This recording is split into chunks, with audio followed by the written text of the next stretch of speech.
I'm excited about today's Moxie Live It speaker series to have my very good friend and business partner, Tim Cash, with us today. Tim, thank you for driving all the way out from San Diego. Yeah, you're welcome. It's good to be here. And joining us. Can't wait to listen to you later tonight. Yeah, me too. We'll see what happens. Yeah. So because people were trying to do internet searches on you and couldn't find anything because for whatever reason, but I'm hoping you can introduce yourself. Yeah. Tell us a little about you.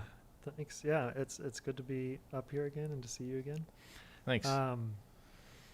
Right now, I am driving around the country looking with my wife, Patty. She's from Panama, and we've been driving around the country looking at agriculture land and agriculture technology, things like greenhouses and companies and people who are trying to integrate robotics or mathematics or engineering or just some way of trying to bring the world of agriculture and technology together. That sounds all kinds of exciting and progressive and fun and it's the future. Yeah. So I met you in San Diego, and I think you were finishing a degree in mathematics. You'd already been out of the military. Where were you before that? Like, were you born, raised? Yeah. So I was born in a small town, a little Navy town in the desert of California. It's called Ridgecrest or China Lake. And basically it is a Navy base with engineers and scientists from all around the world. And they work on everything from like rocket fuel to radar systems and aircraft. And it's kind of just a very eclectic group out in the middle of the desert. And this is what I like to say to people is they're kind of doing like Mad Max stuff, but for aerospace. What took your family there? They're engineers Okay. with the Navy. So they just kind of went there because the Navy said that's where they were going to go build those things out in the desert. Yep. So at some point, do I remember right, you got kicked out of the house? Yeah. Joined the military. So what? Yeah. Thought you were dealing drugs? Is that what I remember it? Yeah, right. So the internet was still new in 1998. That's when I was in high school. Yeah. And I spent a lot of time at the library with some books, learning to program. And of course I was into video games as a kid, like kids are. And but what I found was more interesting rather than playing the video game was programming the video game. And so I started basically programming. I wrote a program to play the game and get items in the game and then sell them on eBay, which this was very early days of eBay, right? How old were you? 16, 17. But it worked well. It was a great way to make money at the time. And I kind of stopped going to school. This is like high school, right? High school just wasn't as interesting to me at that point, and that created some frustration. I think just because they didn't understand what the internet really was at that time, and what I was saying to them did not make sense at the time. Which is interesting now, though. That kind of thing is exploding. It's everywhere, right? Like buying in-game items and yeah. So yeah, I kind of just used the programming knowledge I had at the time to make some money. And your parents misinterpreted what you were doing on the computer, thought you were doing something else? Yeah. They didn't have a frame of mind to put it into at the time. Got it. Like you're selling it on you're selling what on eBay? What's eBay? You know? Right. What's the internet? Yeah, exactly. And let alone what eBay is. Yeah. Exactly. Okay, so military then. Did you just show up and say, here I am? Yeah, they have you take a test, and based on the test, they'll let you choose from different occupations you can go to, specialties, and they let you pick, kind of. And I said intelligence operations, and because I'm sure you had an aptitude for that or something. They were just looking for people who liked symbols and patterns and right. People who were smart, like to solve problems. Well, I don't know if I'd call it smart so much as just like a deep interest in that. Right, it was just something that was fascinating to me. So what was it called? It was just military intelligence. Intelligence operations. Intelligence operations. Yeah. Okay. And so, what those two words mean together, in the context of the military or the government, is you need an interface between all the collection and analysis of the information and talking to who will go operate, like the people who will run an operation. So sometimes that's a general, sometimes that's a pilot, sometimes it's, special forces, sometimes it's the Senate and or secretaries. And what you're trying to do is research something and bring back 3 options or 3 potential courses of action, right? That the opponent might take, in a sense. Yeah. And help them get to a decision. So you were, at some point you ended up, was it early on in Japan? Yeah, Japan was my first duty station. And so you go to some technical training. That's where you go to like intelligence school. And they have pictures of all the people who tried to defect on the wall. Really? Yeah, right when you go in. And as a warning, basically, it was an interesting place. That was in the middle of Texas. Huh. And then after that, Japan. And that I got to Japan in April of 2001. Yeah, and Japan was amazing.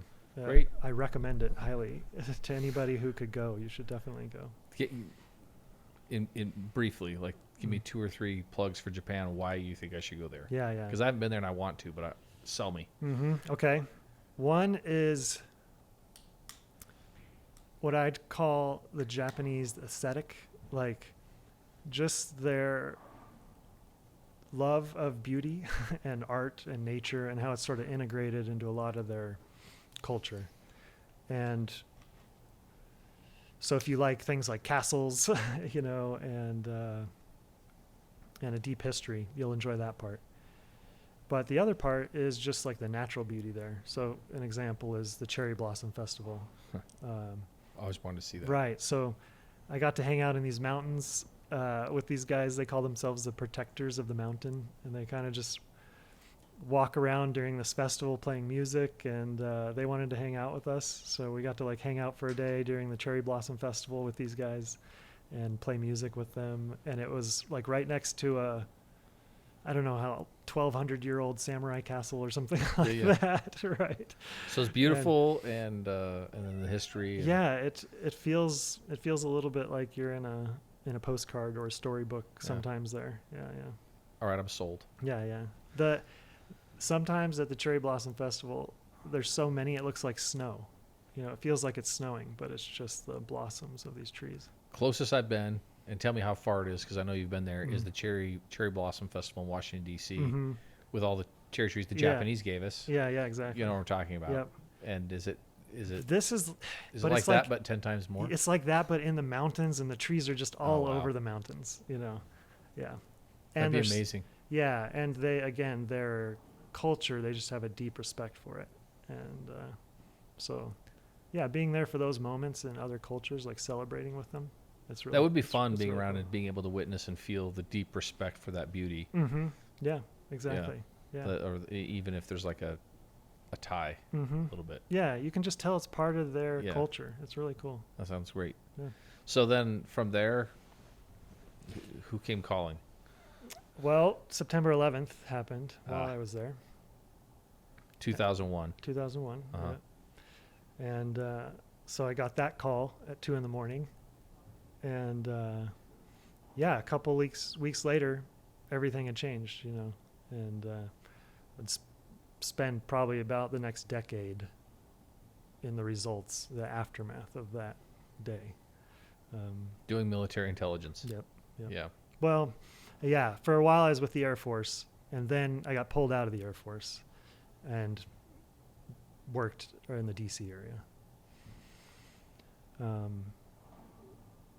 Yeah, that event definitely had a big impact on me, and where I would be spending time.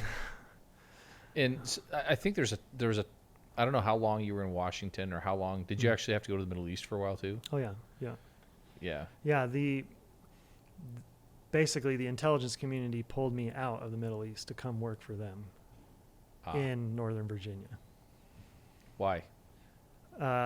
Because I was writing code. I was doing the same thing that got me kicked out of my house. I was writing code, but in the Middle East, and You were doing code that apparently was good for military intelligence, Mm. and someone said, "Hey, this person's come with a new and maybe an innovative way of doing it," and they said, Mhm. "We need more of him," kind of a thing. Well, yeah, they were looking for people who could do that. yeah, Yep, wherever they could find them. yeah, Yeah, and so that kind of got me a ticket out of the day-to-day military activity, and and then I think, I mean, maybe I remember this wrong, but I think I had a friend who who who used to be a SEAL anyway, mhm. and I think when we talked, I think you worked at a place in Coronado that he couldn't even get into. Right. Yeah. Like, For a while, so after Virginia, I went to Coronado, yeah, and that's where there's a SEAL base there. yeah. Yeah. And I was working with them there. What's the difference, to the extent you can talk about it, between what's going on, why you'd be in Coronado versus Washington Mhm. D.C., or is that one of those things just go, nope? Well, it was one to be with my family more. Yeah. My family was in Southern California, and my mom wasn't doing well at the time. So, and I'd become sort of, the allure of being in DC and around those people, they just had a different way of thinking about the world than me. And so it was nice to go back home in a way and be with family. And for a while, I worked with that community just because I knew them. I had friends in that community, and they helped me make that transition to living in San Diego. You make such good friends in that community, so I kind of wanted to stick with them and still be around them.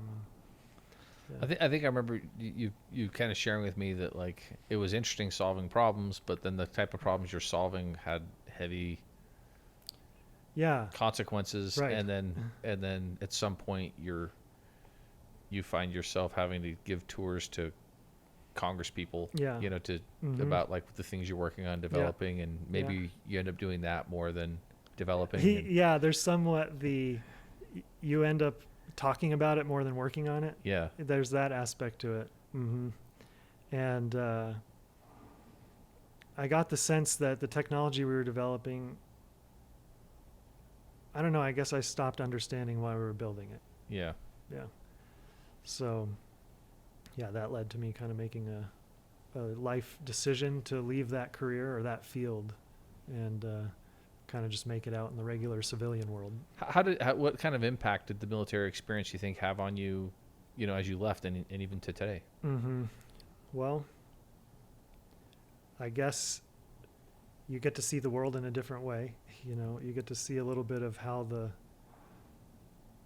things like nations exist and how they interact with each other and how decisions are made at those levels,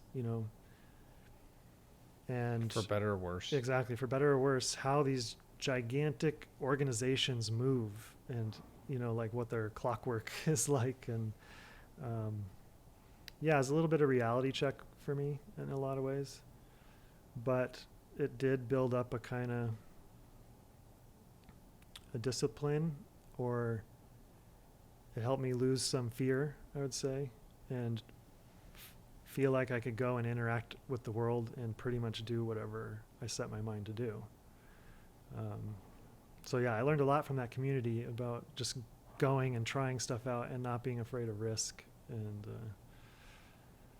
and working as a team too. That was a big one, like building and working as a team. It sounds like you build a lot of strong relationships, and that's one of the things that sounds like, at least I'm sensing, that might be missed from the military. Is just some of those bonds. Definitely. That environment of working as a team on something that feels almost impossible, it's amazing. And I do wish we could have more people experience that somehow, but in a different context. Yeah. Mm-hmm. So then you're in San Diego. When I met you, you were getting degrees in mathematics, but from the very first time I met you, you seemed more interested in the process of learning math and learning in general, rather than I want a degree in mathematics. Right, exactly. Yeah. There was a person, a mathematician I had met in DC, and he had a pretty big impact on me. He worked on my team. I ran a lab there. It's about 21 people.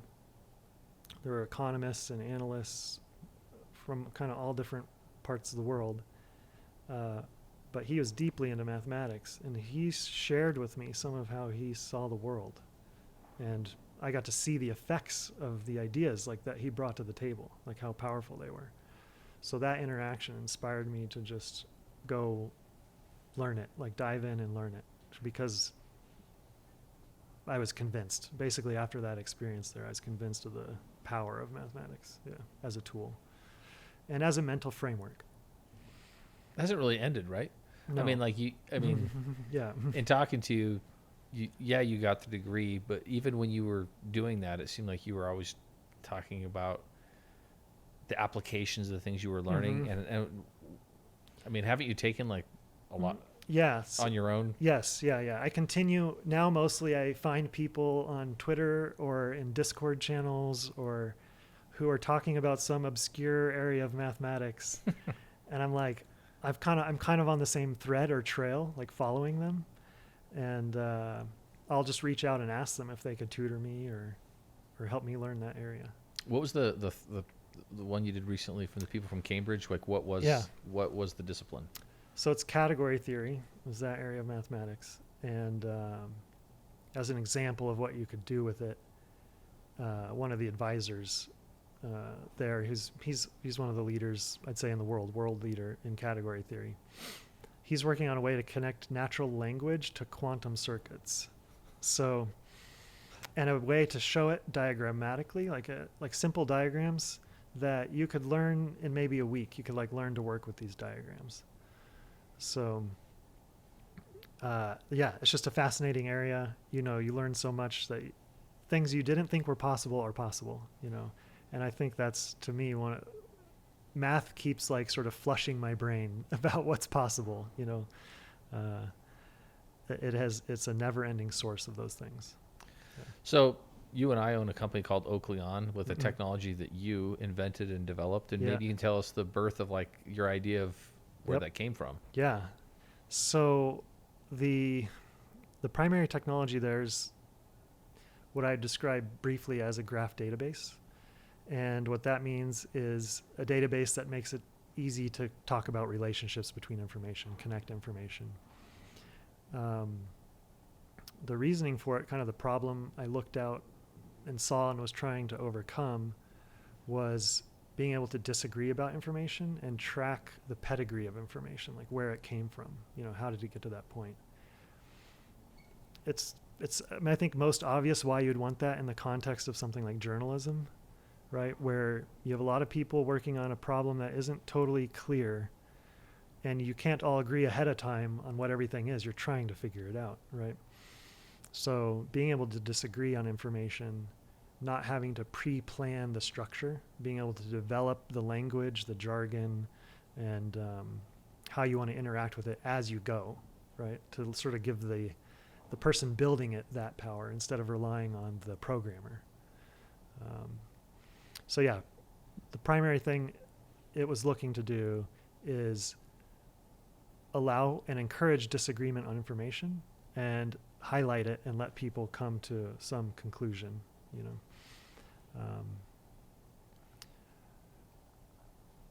that I think these days there's other examples of things that are kind of like it. Some examples would be like Notion or Airtable. Those are ones you could go look at and Google. I don't know. Is that? Yeah, no, I think I just remember the passion that you've always had. I think you still have. Yeah. Because there was a specific problem. What was it that even gave you the idea to invent this technology? Yeah, sitting in many, many meetings. It continues to this day. I'll consult with businesses or CTOs, like typically a chief technology officer, or a chief architect or something at a SaaS company, right? Yeah. And I've sat in the same meeting 100 times where people can't figure out what to name things or how to talk about a process or how to label things. Like, when you're starting a business or any endeavor, you're kind of trying to get everybody aligned on what are the things we're talking about and how do we move them through our pipeline, right? And how do we organize them and think about them? So beneath the hood of that conversation, I'm sort of dropping all their labels, and I'm saying, this is the structure you're talking about. This is the structure you're talking about, right? This is the structure you need to solve your problem. So having made that translation enough times, I kind of tried to get at what was below it, like below needing to talk about the specific labels. And, Yeah. And getting more into it's like abstracting it. That's a good word. You're abstracting away from the specific words and labels people use Yeah. to the underlying structure. And that's a lot of what that database was designed to do. So I remember back in, I don't know if it was 2010 or 11 when we first met, you said to me, "Hey, do you know what Bitcoin is?" And I said, "No, I have no idea." You said, "You should buy some." Yeah. And then the whole time we were partners, just every once in a while you would say, "You should probably buy some of this." Uh-huh. I never did. Uh-huh. And that was Yeah. I won't make that mistake. You come tell me something again. I'm okay. there. But like, how did you get involved with cryptocurrencies and Bitcoin specifically? And Yeah. I think that connection came from just being plugged into the hacker community, the dev community, what's dev? Development? like software development. Yeah. Sometimes they just shorten it to dev, I Yeah. guess. Yeah. And those people just walk in the same circles, so there's DEF CON in Vegas, right? There's these Yeah. conferences and hacker, I use that word loosely, it just means looking out at a set of rules and seeing what else you could do with it that other people might not expect, like using your toolkit and doing things that weren't expected or weren't part of the specification of the rules, So it's kind of a way of thinking of how to step outside a frame of mind. Like you can see others are in a certain frame of mind and they're operating with something.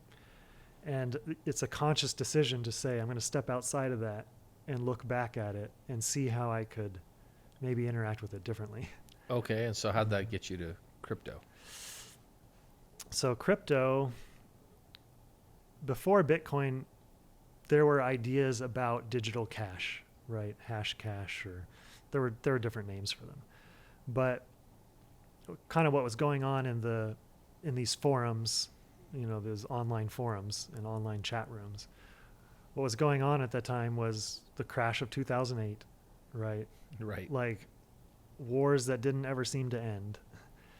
And just kind of a general dissatisfaction with it being opaque. Like the way these systems work, it was hard to look at them and understand who was controlling what.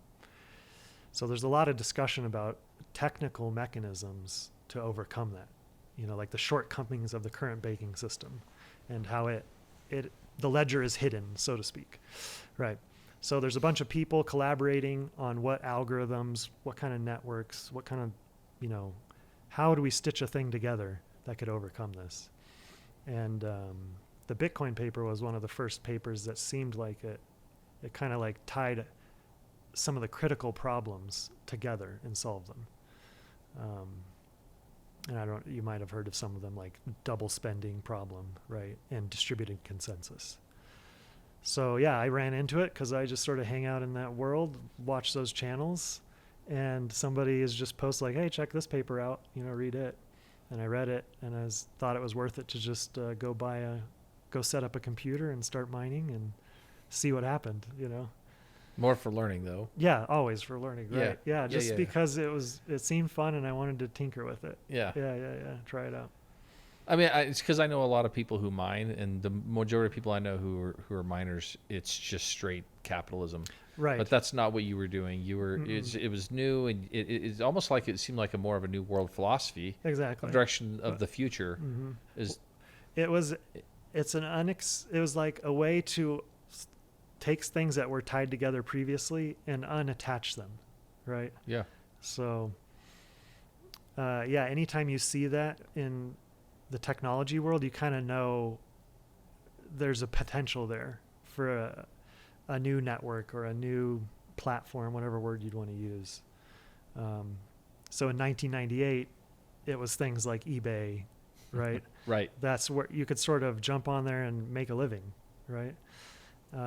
And now those things are different. One of them is called Bitcoin. Yeah. Yeah. So you started mining Bitcoin, and let's hear the pizza story. Okay. Yeah. Right. So Yeah, back then the standard way to do it was set up a computer in your room and like put an exhaust port out the window so all the heat from the GPUs just went outside, right? Yeah, yeah. And the again, kind of the discussion that was going on in the forums and the chat channels was, okay, we can successfully mine it, and there's 1,000 people doing it all around the world, whatever it is, whatever the number was at that time. Now we need to kind of show it can interface with the real world, right? Because until you show some kind of interaction with the real world, it's still just, it's sort of vapor to other people. It doesn't really exist to other people. So to make it more real, the idea was just to try to start buying things so that miners could easily get the coins. The people selling pizza couldn't. So the idea is to just try to transact and see what would happen, and work out all the technology to do that. So essentially, when I bought a pizza for 9 Bitcoin, I was testing out a transaction mechanism for vendors, right? We were just trying to help them get up and running. So now people look at it and go, you paid 9 Bitcoin Yeah. for pizza, but the Bitcoin system to work, I think, at some point required people to Yep. to make the jump from mining to making it transactional. Right. And If to all start getting it people did was circulating. mine and hold on to their Bitcoin, it's not really worth much to anybody.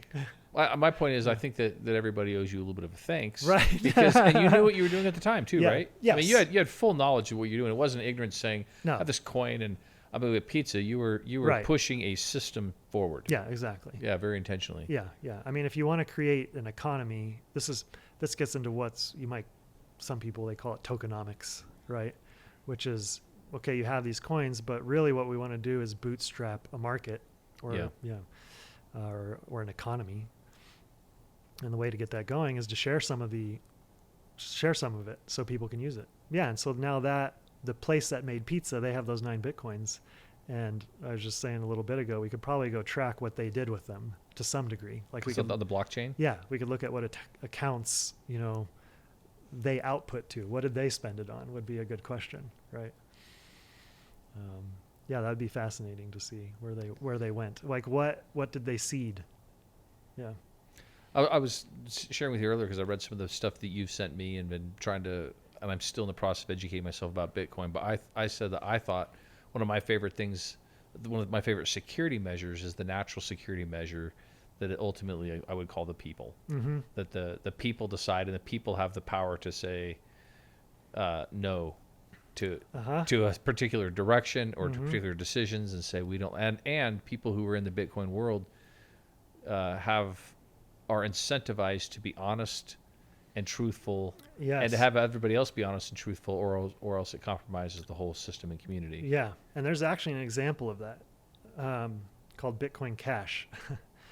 And that was a hard fork of Bitcoin. And there's a personality. I won't go too much into it, but there's a person there who was not being honest. And I think that's why that fork, it just didn't go well for that fork, So yeah, the people who mine, like they're running the hardware, the people who develop the software, that's a different group. So there's people who develop the software, the people who mine, and the people who use it. It's sort of a commons, right? It's a shared thing that everybody wants to succeed as a network. And that's kind of different than a bank, right? Where do you see the future of cryptocurrency or Bitcoin specifically? Mm-hmm. Either one, whatever. Yeah. What do you think? Well, I'm not talking about the value of it. Yeah, That's not what I'm exactly. asking. Right, I'm right, asking right. about how this affects our world. yeah. Well, yeah, not financial advice, but what I'd say is Bitcoin is essentially its value is in its simplicity right now. So I'm not sure we'll see something else quite like that. And it wouldn't make a whole lot of sense for there to just be a direct competitor. There are some that are sort of like it. But the new frontier, is how do you make a global computer, essentially? Like instead of just keeping a shared ledger, right? Yeah. Instead of keeping just a shared account and trusting it, now we can launch any computation. and have it make decisions based on the data in this blockchain, right? So an example is you could have it execute some action if there's a hurricane approaching Florida, right? And so that could be written into the contract potentially. Or you could have it execute based on some stock market signal, or you could have it execute based on a city government reaching some milestone or something like that. Can you elaborate a little bit more? Yeah. Like, what do you mean? You're saying a global computer, just like right now there's a global ledger. Yes. But you're saying some sort of a global computer, and you're saying how would it execute if it, like, what is doing what in the Okay, events yeah. of the hurricane, for example? Yeah. I'll We'll try take to. the hurricane. Yeah, I was just kind of coming up with them off the top of my head there. There might be reasons you want something, some contract to come in to enact, right? And maybe that could be a contract that calls up. Maybe it's a contract that executes and orders some housing, like to be built or something like that. I don't know. The key point though is that I could come up with better examples. Or sending service personnel, Yeah. into the area. Right. The key point is that all stakeholders, right? Everybody who's holding a stake, just mean whether you're holding a Bitcoin or holding some Ethereum or whatever the token is, that you're kind of in that network, you're interested in that network. There's some data underneath, whether it's a ledger in Bitcoin, right? Or an Ethereum and other things, you can make more arbitrary structures. It doesn't just have to be a ledger, right? Yeah. So the next step after that of realizing there's this shared, I'll say state, we use the word state to just mean each account has this much value, right? That's the state of the system. So you can look at the state and say, if it ever is this, if the state ever becomes this, do this action, right? And now change the state. So put some tokens into another account if this is ever true. And it can sort of be waiting there, it's waiting for the conditions to be right and execute. So this gets into a lot of what we call like law, right? The things we call law are written into contracts, but in human language, right? And there's a lot of professionals that need to be involved in that. This is sort of like a way of getting at law that's written as code. So an example, I think one that people maybe have heard of now are NFTs, right? Non-fungible token.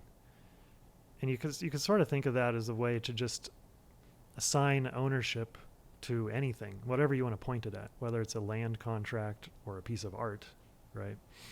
It's just a way to say that according to the chain, whoever holds this private key is the owner of this asset. Yeah. And everybody can see it and agree, right? You can't like go back in time and erase it or change it. So the future, I'm trying to get at that more, I think the future of these things is in more general computation, where everybody can see the data. It's fully transparent data. And you can agree ahead of time on what the rules would be and how they will unfold. And you don't need you'll still need people on the ends of it, but in the middle, everybody can look at it and agree what's happening. So I remember when we were working a lot together on Oakleon, and our offices are right next to each other.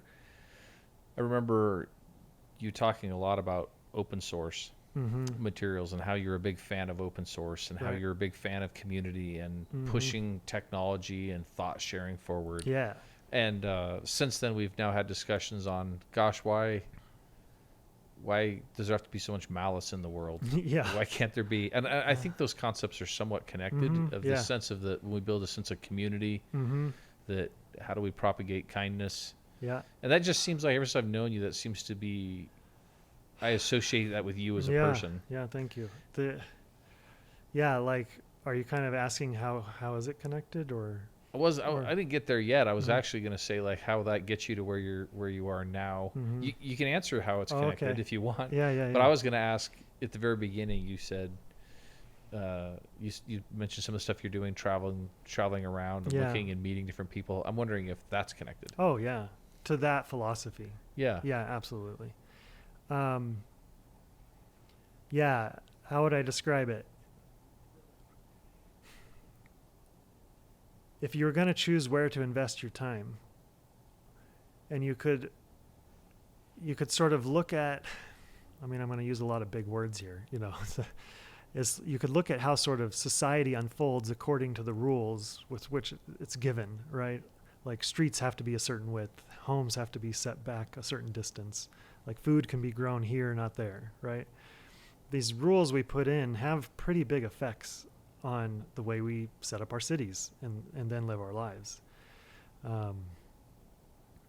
And so one I've just noticed for me is it's really hard to get good food. It's really hard to get healthy food. You have to put a lot of effort into it. And talking to that community, just sort of going and doing the research, listening to them about how they operate. And by that community, I mean communities that are trying to move in that direction, right? Like grow food more locally, more healthy, right? And make it easy for people to get to it. There's sort of a whole logistics challenge there, right? So there's a lot of technical and engineering challenges there, but that world just doesn't interface with it much, right? So I've been trying to look for where are there opportunities to bring engineering and technology and mathematics together with that world. And again, decentralize it, open source it, make it easy to get to. It's because you're counting on the network effects. Instead of just looking at it like, how could I build a thing and then replicate it? Instead, it's what could I build that would replicate itself, right? That would cause people to pick it up on their own and believe in it. And I think the way you do that is just by being open and transparent with the technology, right? A good example of this is like John Deere. I don't know if you've heard much about them, right? Yes. And not allowing people to fix their own tractors, right? Yeah. So that is a world I think I'm philosophically aligned with, just sharing technology, Yeah. and sharing math, and I think a really interesting about it is you don't have to transfer any material, you don't have to transfer any kind of like gadget. It's just like pure knowledge, and it's easy to copy that and send it around, right? That's what the internet's good at, just copying knowledge and information. So it's like almost free to just send this information to anybody. It's getting very close to free. And sometimes subtle ideas have powerful effects, like Bitcoin. I remember ever since I've known you, you've been really a huge fan of education. Yeah. Yeah. Learning for the sake of learning, Mm-hmm. and learning because it's good, because it's fun. Yeah. And I think you've always had a desire to also teach and share and being in learning Mm-hmm. environments, and that might be something you're still doing now. Do you want to talk about maybe where that's come from and just Sure. where you are with that and why that is? Yeah. It comes from seeing its effect on my own life. And how do you get to, a national lab building technology, Cutting edge world at that level, world right? technology, yeah. The way you get there is by just knowing a little bit of programming and math. And so it has really transformed my life. It's opened up a lot of doors for me. I guess that's what maybe I would say. And it's powerful to really know deeply how things work, because then you can hack them, essentially. All right. And in my case, hopefully now I'm trying to push it in the direction of more access, like get more people access. And the critical pieces of information, you don't need to know all of mathematics. You don't need to know all of computer science. Instead, you just need to know 10 core concepts that then let you Google everything else. It's just hard to get that start. So I want to help people get that initial start into the world, and then their own curiosity and interest and whatever's local and meaningful, like their local problem, they could solve it themselves potentially. Seems like a defining thing for your whole life, that even all the way back into high school, you thought of a different way where you disrupted, Yeah. like what the software's intent was, and you Mm-hmm. came up with a different way of doing it. Then you Yeah. got in the military, and even though you were still doing it differently, not bad, in fact it was good, but just different. Yeah. And someone said, hey, this person does it. Well, Northrop Grumman wasn't very happy with me. Why is that? Or Lockheed Martin, because they typically would get a lot of money to do the same thing. And I was just offering it to whoever would take it. Yeah, they weren't very happy. That's not, it doesn't fit with their business model. No, that probably wasn't so good. Yeah. Again, disrupting. Yeah. Disrupting No, it exactly. for them, probably highly disruptive to the tunes of tens of millions of dollars, Yeah, I'm exactly. guessing. Yeah. So then you start Oakley on with the idea of, gosh, this doesn't exist. This would make the world a better place. And some of the other softwares you develop, and maybe that's why Bitcoin and things like that draw Right. you. Oh, and, yeah. and now you're saying the same thing with agriculture. So it just seems like Yep. finding a better, more efficient way that makes the world a better place is just how your mind works. Yeah, kind of like hacking the system. Hacking the right? system. Yeah. Tim the hacker. Sometimes. Yeah. Depends on who's actually. Yeah. Fair enough. Yeah. So that education, kind of believing in yourself, like being willing to dive in and really look at things and find solutions people didn't expect. Take the path that hasn't been prescribed, right? And just see if you can make it. Very good. Yeah. So, what are some other ways that you have, I don't know, disrupted or experimented with life? Yeah. So some other non-traditional routes maybe I've taken in life are things like foster care and you were a foster parent for a while. Yeah. So she was 2 months old, 2 months when she came to the house, and was there for a year, and her mom just was struggling with life, and needed some help. I remember this. Yeah, and we thought we might have her. We thought we might adopt her. That was the way I was approaching it at the time. But she went back to her mom, which I don't want to make any judgment of, right? That's why we were there, just to provide that space. But that had a huge impact on me in life. And in what way? I guess as somebody who sort of lives in this world of thought and abstraction, right? It was powerful to connect with another human being on that level, Yeah. And so, but that kind of goes towards this idea of exploration. You don't know what you're going to find. Don't assume it. Foster care was amazing, and I definitely recommend it to anybody who'd want to try it. Some other things are just living in lots of different situations, whether that's in a tent in the Middle East or, crawling around in the snow in some part of Asia, or living on a commune and trying van life. That's another popular one. We tried that for a little while. Living out of a van? Yeah. And just sleeping on beaches and,